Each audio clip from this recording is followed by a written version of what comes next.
faire des enfants ou pas. Comme on peut le constater, le titre de nos prochaines journées de l'école de psychanalyse des forums du champ lacanien des 5 et 6 décembre 2020 fait écho à notre actualité concernant l'ouverture de la procréation médicalement assistée aux femmes seules et aux couples de femmes, ainsi que la levée de l'anonymat de ce qu'on nomme le tiers donneur. Cela touche évidemment à la question du désir d'enfant pour une femme et pour un homme. Cela éveille des questions dans le champ social. La femme peut-elle faire un enfant toute seule sans homme ? C'est donc la question de la femme toute dans sa solitude qui est en jeu, d'en faire des enfants ou pas. Il s'agit d'une solitude qui est corrélée à une liberté, celle de disposer de son corps. Dans les années 70, il y a eu, soit suite à la liberté sexuelle et la contraception, la formulation de faire des enfants ou pas si on veut et quand on veut. Et maintenant, on est à l'heure de faire des enfants ou pas comme on veut, avec à l'horizon la question du diagnostic préimplantatoire des embryons. Au-delà de la femme toute dans sa solitude, il y a les techniques du développement des embryons en dehors du corps de la femme, ou ce qu'on peut évoquer de la reproduction asexuée, de la procréation désexualisée, ce qui est, d'après tout, une version de faire des enfants ou pas. C'est alors la science qui viendrait occuper ce lieu de désincarnation du sexe.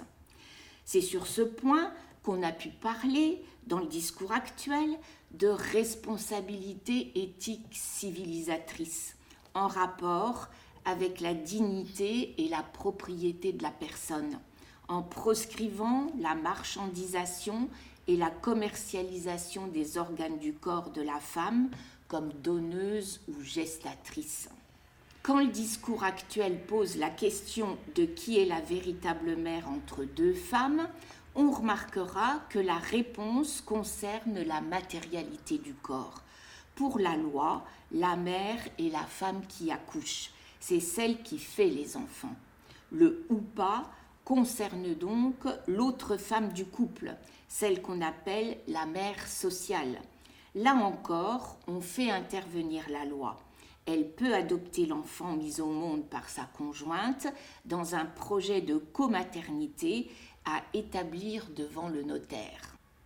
Se pose alors la question qu'on appelle ne pas dissocier la procréation de la maternité. Et pour y donner corps, on convoque le tiers donneur, avec le projet d'avoir recours à une levée partielle de son anonymat, pour que l'enfant puisse, à sa majorité, avoir accès à son identité. C'est ce qu'on appelle encore sécuriser la filiation, là où l'enfant est privé de filiation biologique, ou encore encadrer les secrets de famille pour ne pas les faire voler en éclats.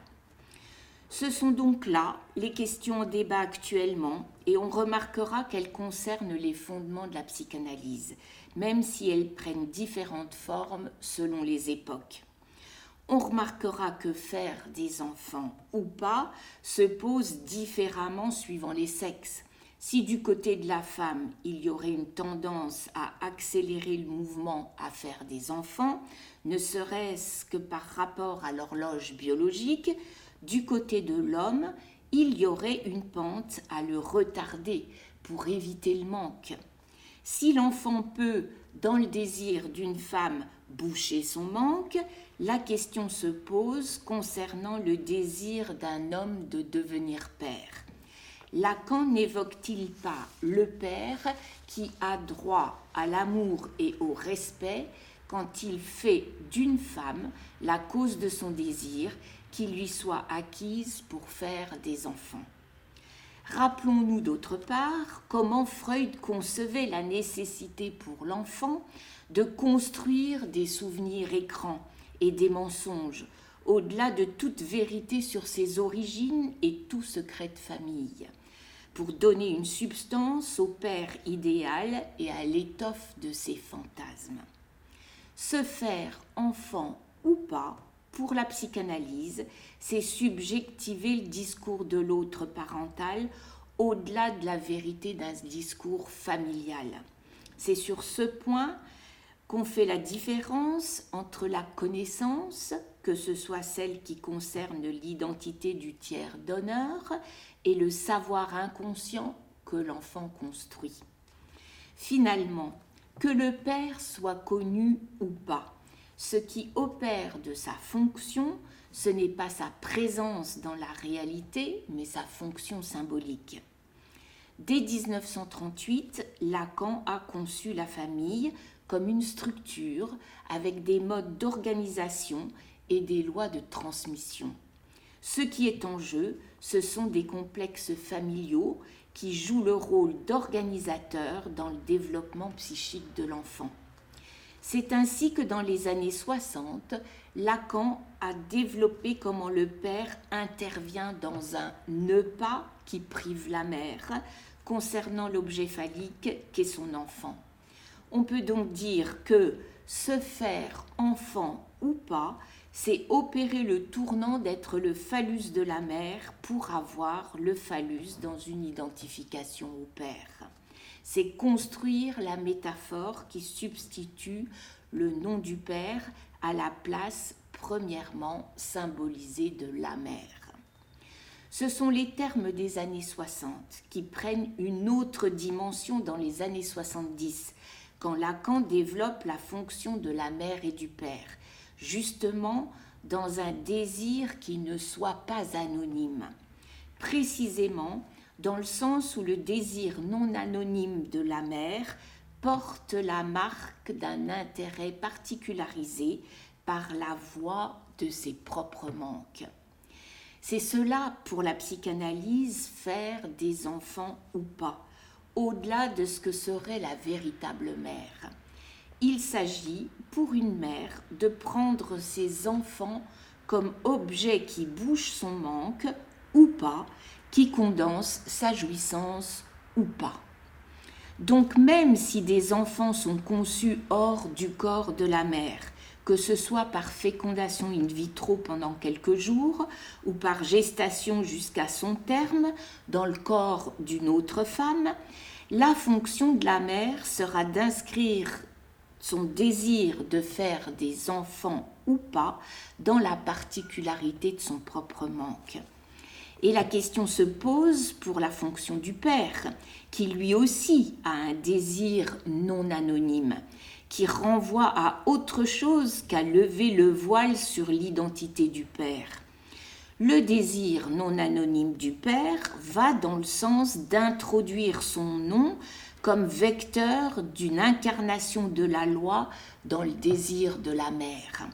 Il s'agit alors de faire des enfants non plus sur une place manquante de substitution dans la métaphore paternelle, mais sur un vide produit par une extraction de la jouissance de la mère. Et quand Lacan dit que le père intervient dans un juste non-dire à partir de ce qu'il ne dit pas, n'est-ce pas encore une version de faire des enfants ou pas, dans la position d'être excepté de lui-même, prenant une femme, pas toute, pour en faire la cause de son désir, dans le rapport sexuel qui n'existe pas. C'est bien pour ça que, selon la psychanalyse, c'est l'irréductible de la transmission du désir des parents à l'enfant qui est en jeu. C'est donc cet irréductible, cette absence de signifiant dans l'autre, qui nourrit les questions posées à une science, avec la crainte qu'elle désincarne la personne à laquelle on voudrait redonner, dans une éthique et dans des lois, sa dignité d'humain, ou une identité qui ne soit pas anonyme, une incarnation de ce qui lui serait étranger en encadrant la filiation, pour donner du corps à la procréation et à une femme pour laquelle il serait dangereux de ne pas exister. C'est tenter de donner une matérialité à faire des enfants ou pas face à ce qui n'existe pas. Et quand on dit aujourd'hui que la nouvelle loi de bioéthique prévoit de supprimer le critère d'infertilité concernant la PMA, rappelons-nous comment la fertilité a toujours traversé les temps, ne serait-ce comme en témoigne l'anthropologie concernant les tribus qui tentent de garantir la fertilité dans les mythes, les rites et les objets fétiches. L'art de l'Antiquité en témoigne tout autant dans ses nombreuses références au phallus. Ce n'est pas pour rien que Lacan s'est référé aux fresques de la Villa des Mystères à Pompéi, dans laquelle il n'y a pas besoin de sécuriser la filiation, puisqu'elle couvre les murs de la villa de l'initiation au mystère de l'amour et de la sexualité, dans ce qui se transmet entre une mère et son fils. Faire des enfants ou pas, c'est transmettre les télétailles, les mystères de Dionysos à travers le hieros logos, le discours sacré de l'Antiquité gréco-romaine, dans les rituels voilés et tenus au secret, dans un coffret scellé au nom du Père et, est-il précisé, sur 3 générations. C'est ce qui, après tout, rejoint ce que dit Lacan, à savoir qu'il faut 3 générations pour produire un désir achevé. C'est donc ce rapport au signifiant du phallus que Lacan définit comme le plus saillant de ce qu'on peut attraper dans le réel de la copulation sexuelle, dans ce qui se passe dans les générations comme marque irréductible. Et c'est en tant que voilé qu'il est la raison du désir de l'autre.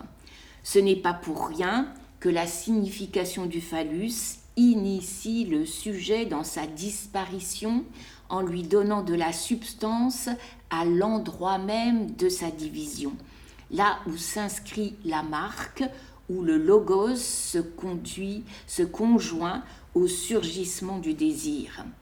C'est donc bien cela qu'une psychanalyse va permettre à un sujet, face aux enfants qu'il fera ou pas, d'élaborer l'enfant qu'il a été lui-même, dans le ou pas de la rencontre des mots avec le corps, c'est-à-dire comment il s'est imprégné des restes de l'eau du langage concernant le mode sur lequel il a été conçu et avec lesquels il va se faire lui-même sujet.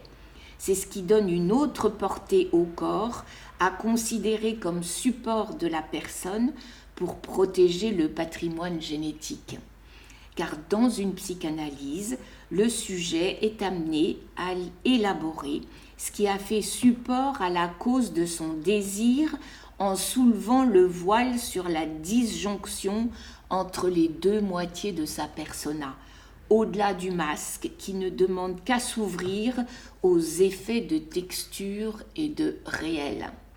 C'est ce que nous mettrons au travail dans nos prochaines journées des 5 et 6 décembre 2020, à savoir comment une psychanalyse amène un sujet aux différentes époques et au-delà des questions actuelles, à élaborer l'objet de son fantasme en deçà de ses étoffes, à décliner ses fictions sécrétées par l'impasse sexuelle et à serrer le réel de son désir dans ce qui de la femme et du rapport sexuel n'existe pas.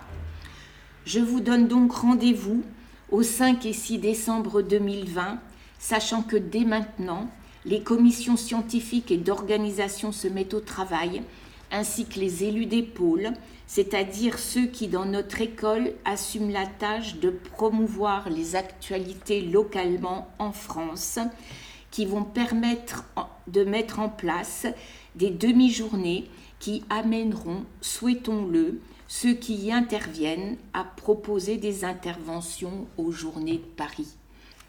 D'ores et déjà, des collègues venant de pays tels que la Belgique, l'Espagne, l'Italie, la Pologne, la Roumanie, la Grèce, la Turquie, le Liban, Israël m'ont confirmé leur participation. C'est donc tous ensemble, dans notre école de psychanalyse, que nous allons préparer ces journées.